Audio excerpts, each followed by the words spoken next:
വന്ദേ ഭാരതിന് സർക്കാർ നൽകിയ സ്വീകരണം ബഹിഷ്കരിച്ച ബി.ജെ.പി. രാഹുൽ മാങ്കൂട്ടത്തിൽ എം.എൽ.എ പരിപാടിയിൽ പങ്കെടുക്കുന്ന പശ്ചാത്തലത്തിലാണ് ബഹിഷ്കരണം. ജില്ലാ പ്രസിഡന്റ് പ്രശാന്ത് ശിവൻ ഉൾപ്പെടെയുള്ളവർ ഇറങ്ങിപ്പോയി.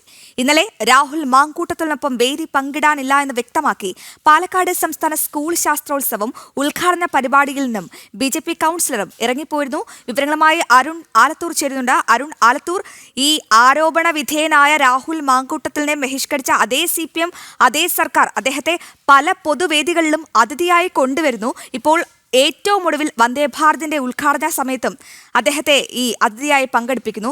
അന്നും ഇന്നും നിലപാടിൽ ഉറച്ചു നിൽക്കുന്ന ഒരു പാർട്ടിയാണ് ബി.ജെ.പി. അന്നേ ഈ ലൈംഗിക പീഡനത്തിൽ ആരോപണ വിധേയനായ ഇദ്ദേഹവുമായി ഒരു വേദി പങ്കിടാനോ ഒരു കൂട്ടിനും ബി.ജെ.പി. തയ്യാറായിരുന്നില്ല.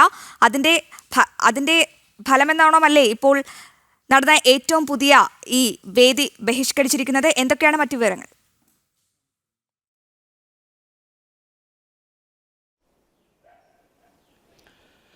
തീർച്ചയായിട്ടും രാഹുൽ മാങ്കൂട്ടത്തിൽ എന്ന വ്യക്തിക്കെതിരെ നിരവധി സ്ത്രീകളുടെ ലൈംഗിക പീഡന ആരോപണങ്ങൾ ഉയർന്നു വന്നിരുന്നു. ഒപ്പം തന്നെ നിർബന്ധിത ഗർഭചിത്രത്തിന് വേണ്ടി സ്ത്രീകളെ നിർബന്ധിക്കുന്നതിന്റെ ഓഡിയോ സന്ദേശങ്ങൾ ഉൾപ്പെടെ പുറത്തു വന്നിരുന്നു. ഈ പശ്ചാത്തലത്തിലാണ് രാഹുൽ മാങ്കൂട്ടത്തിലുമായി യാതൊരു തരത്തിലും സഹകരിക്കേണ്ട എന്നുള്ള തീരുമാനത്തിലേക്ക് ബി.ജെ.പി. എത്തിയത്.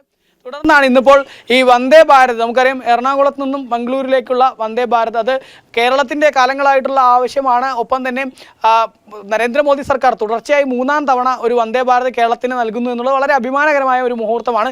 ഏതായാലും ആ പരിപാടിയിൽ പങ്കെടുക്കുന്നതിന് വേണ്ടിയായിരുന്നു ബി.ജെ.പിയുടെ സംസ്ഥാന വൈസ് പ്രസിഡന്റായ സി കൃഷ്ണകുമാർ, അതുപോലെ തന്നെ ഈസ്റ്റ് ജില്ലാ അധ്യക്ഷനായ പ്രശാന്ത് ശിവൻ ഉൾപ്പെടെയുള്ള ആളുകൾ പാലക്കാട് ജംഗ്ഷൻ റെയിൽവേ സ്റ്റേഷനിലേക്ക് എത്തിയത്. ആ സമയത്ത് റെയിൽവേ കൂടി ക്ഷണിച്ചതിന് പ്രകാരം അവർ ഈ ജംഗ്ഷൻ റെയിൽവേ സ്റ്റേഷനിലേക്ക് എത്തിയപ്പോൾ അവിടെ ഈ ട്രെയിനിന് സ്വീകരണം നൽകുകയും അപ്പോൾ അതിന് ഭാഗമായിട്ടുള്ള പരിപാടിയും അവർ അവിടെ സംഘടിപ്പിച്ചിരുന്നു. ആ പരിപാടിയാണ് ബി.ജെ.പി. നേതാക്കൾ ബഹിഷ്കരിച്ചത്. ആദ്യം ആ പരിപാടിയിലേക്ക് ഈ ബി.ജെ.പിയുടെ ഈസ്റ്റ് ജില്ലാ അധ്യക്ഷനായ പ്രശാന്ത് ശിവനും അതുപോലെ തന്നെ സംസ്ഥാന വൈസ് പ്രസിഡന്റായ സി കൃഷ്ണകുമാറും ഒക്കെ പരിപാടിക്ക് ചെന്ന് അവിടുത്തെ കസേരകളിൽ അവർ ഇരിക്കുകയായിരുന്നു. ആ സമയത്ത് പെട്ടെന്ന് ആ വേദിയിലേക്ക് രാഹുൽ മാങ്കൂട്ടത്തിൽ കൂടി എത്തിയതോടുകൂടെ ഇത്തരം ഒരു വ്യക്തിയോടുകൂടെ പരിപാടികളിൽ സഹകരിക്കുകയോ വേദി പങ്കിടുകയോ ചെയ്യരുത് എന്നുള്ളത് തങ്ങളുടെ പാർട്ടിയുടെ നിലപാടാണ്. അതുകൊണ്ട് തന്നെ ഈ പരിപാടി ബഹിഷ്കരിക്കുന്നു എന്ന് പറഞ്ഞുകൊണ്ട് അവർ ആ പരിപാടിയിൽ നിന്ന് ഇറങ്ങിപ്പോവുകയായിരുന്നു ചെയ്തത് എന്നുള്ളതാണ്.